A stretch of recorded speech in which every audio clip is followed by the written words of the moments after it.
తెలంగాణ విభజన జరిగినప్పుడు, ఆంధ్ర తెలంగాణ విభజన జరిగినప్పుడు 11 రోజులు నేను నిద్రాహారాలు మానలేదు అని ఆ సభకు వచ్చిన జనాన్ని రెచ్చగొట్టడం ఉగ్రవాదం కన్నా ప్రమాదం కాదా? అది ప్రాంతీయ విద్వేషం కాదా? నువ్వు అన్న ఆ మాట తెలంగాణలో తెలంగాణ ప్రజల్లో రక్తం మరిగేలా ఆ స్టేట్మెంట్ చేయలేదా?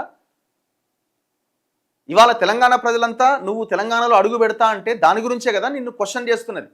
11 రోజులు నిద్రాహారాలు మానేసిన నువ్వు ఏ రకంగా తెలంగాణలో అడుగు పెడతామని కదా అడుగుతున్నది.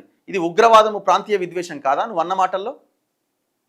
రెండోది, తెలంగాణ ప్రజల దిష్టి తగిలింది, కోనసీమలో కొబ్బరి చెట్లు ఎండిపోయినాయి అని మాట్లాడిన నువ్వు ప్రాంతీయ విద్వేషాన్ని రెచ్చగొట్టినట్టు కాదా? అది ఉగ్రవాదంతో సమానం కాదా?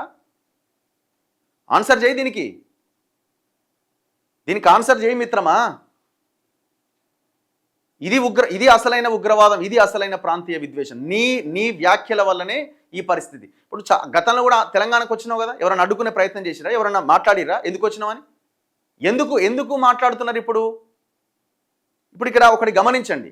తొండికో మొండికో పవన్ కళ్యాణ్ తెలంగాణ సమాజం మొత్తాన్ని ఒక తాటి మీదకి తీసుకొచ్చిండి. ఇవాళ మేము అట్లా థ్యాంక్స్ చెప్తున్నాం పవన్ కళ్యాణ్కి. ఎందుకంటే ఇంతకాలం ఈ తెలంగాణ సెంటిమెంట్ని, తెలంగాణ వాదం అరే ఏమైపోతున్నది, మన నీళ్లు బాయ్, నిధులు బాయ్, నియామకాలు బాయ్, మన పాలకులు అనుకున్న ఈ దుర్మార్గులు 10 ఏళ్ళుగా ఆయన, 2.5 ఏళ్ళుగా ఈయన రాష్ట్రం మొత్తాన్ని కబలించేసి దుర్మార్గులంతా వాళ్ళకే దోచిపెడుతున్నారు అని అనుకొని ప్రజలు కూడా చాలా సైలెంట్గా ఉన్నారు, ఎక్కడా మాట్లాడట్లేదు అనుకున్న సమయంలో ఈ సమాజాన్ని ఒక తాటి మీదకి తెచ్చే ప్రయత్నం చేసినాం.